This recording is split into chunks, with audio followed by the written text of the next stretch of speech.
history of the Middle East can be read in a single line: humiliation and the revolutions of dignity it produces. This is the pattern again and again and again. Empires arrive with power, with certainty, with hubris, and they make the same mistake. They think humiliation produces submission. It doesn't. It produces something else: defiance. And Donald Trump, with his arrogance, his ignorance, his intoxication with power, doesn't just fail to understand this. He activates it. He stirs a deep historical reservoir. Modern Iran offers one of the most concentrated expressions of this dynamic. Colonial power meets the will to defy, and wounded dignity awakens, national, religious, intertwined. In 1892, a single ruling issued from Najaf in Iraq brought a country to a halt. Across Iran, people stopped smoking overnight in bazaars, in homes, even in the royal court. It wasn't really about tobacco. It was about national humiliation. A foreign monopoly had been imposed, an entire economy handed over, a nation reduced to a concession, and for the first time, it refused. That moment revealed something fundamental.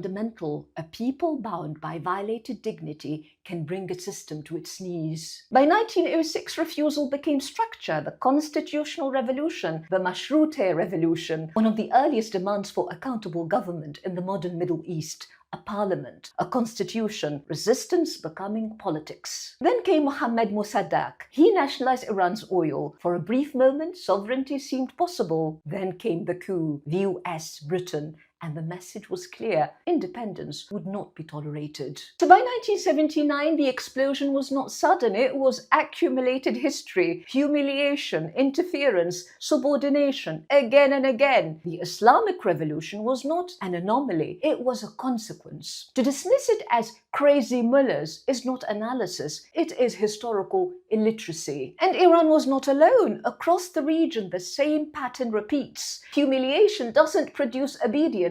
It produces resistance, and it often speaks in the language of religion. Even those outside politics were not spared. Sufi otherworldly sects built on spiritual purification left their lodges, their shrines, their inward worlds, and became rebels. In Algeria, Emir Abdel Qadir, a mystic and scholar, turned in 1832 into the leader of a great national revolution against French occupation. In Libya, the Senussi spiritual lodges turned in 1903 into networks of resistance against Italian invasion. In Sudan, in 1843, Muhammad Ahmad al-Mahdi, a messiah-like figure, turned a religious movement into a national uprising against the British. In Morocco, in 1921, Abdel Karim al-Khattabi, a scholar and jurist, led the Rif Revolt, a mountain rebellion against French and Spanish domination.